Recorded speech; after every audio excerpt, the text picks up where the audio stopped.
Comme toujours, c'est un réel plaisir de se revoir aujourd'hui pour une nouvelle vidéo WandaTech. J'espère que vous allez super bien.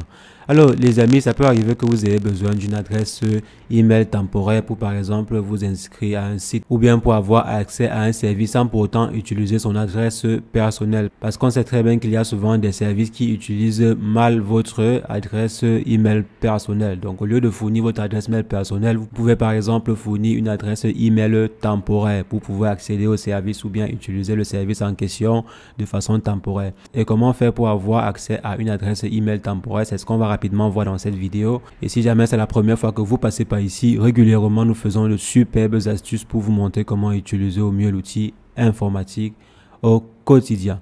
Alors les amis, pour avoir accès à des adresses mail temporaires, rien de très compliqué. Il existe énormément de solutions qui permettent de pouvoir fournir des adresses mail temporaires. Je vais mettre en commentaire épinglé et également en description le lien qui va vous lister un ensemble de plateformes qui permettent de pouvoir obtenir des adresses email temporaires. Comme j'ai dit, il y en a plein, je vais les laisser dans cette liste-là. Je vais effectuer une liste et vous aurez accès à cette liste-là en cliquant sur le lien qui est disponible en commentaire ou bien en description. Donc voici par exemple le cas de tempmail.org que je peux utiliser pour générer des adresses de façon automatique. Voici par exemple une adresse que je peux copier et commencer à utiliser. Donc je copie l'adresse et ce que je fais c'est quoi? C'est que je m'en vais m'inscrire sur le site et lorsque ces derniers vont m'envoyer un mail de confirmation ou bien un message, cela viendra à ce niveau. Vous allez pouvoir accéder à ce message là en venant simplement ici dans Inbox. Donc je viens ici et je clique sur le message en question ou bien sur le mail en question pour pouvoir par exemple valider le compte ou faire d'autres manipulations. Je vais par exemple supprimer ceci pour qu'on puisse avoir accès à une nouvelle adresse mail. Donc là je vais rafraîchir la page pour qu'on puisse avoir, comme je disais. Donc voici par exemple une nouvelle adresse mail que je viens de générer et ce que je vais faire c'est quoi? C'est simplement envoyer un mail à cette adresse. Donc j'envoie le mail et ensuite on revient voir comment cela va s'afficher à ce niveau. Je viens d'envoyer à cette adresse-ci un mail. On va attendre quelques secondes pour que ce mail-là s'affiche ici.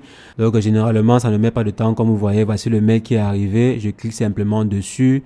Et maintenant, j'ai accès au message en question. C'est très intéressant comme solution. Je peux par exemple cliquer, si jamais il y avait un lien à l'intérieur du message, je peux cliquer sur le lien et valider le compte ou bien accéder au service que je souhaite sans pour autant partager mes informations personnelles. Donc cette solution-ci vous permet de pouvoir mieux protéger vos différentes informations sensibles comme votre adresse mail. Si vous avez par exemple votre adresse mail qui est utilisée sur des applications bancaires, chez votre médecin, etc., c'est normal que vous pensiez ou bien que vous songez à la protéger. La raison pour laquelle des services pareils sont nés pour vous donner la possibilité de pouvoir accéder à certains services de façon temporaire ou bien en utilisant une adresse email temporaire. C'est ce que je voulais partager avec vous. On va se revoir très prochainement pour une nouvelle astuce WandaTech, mais entre-temps, portez-vous bien. Ciao, ciao.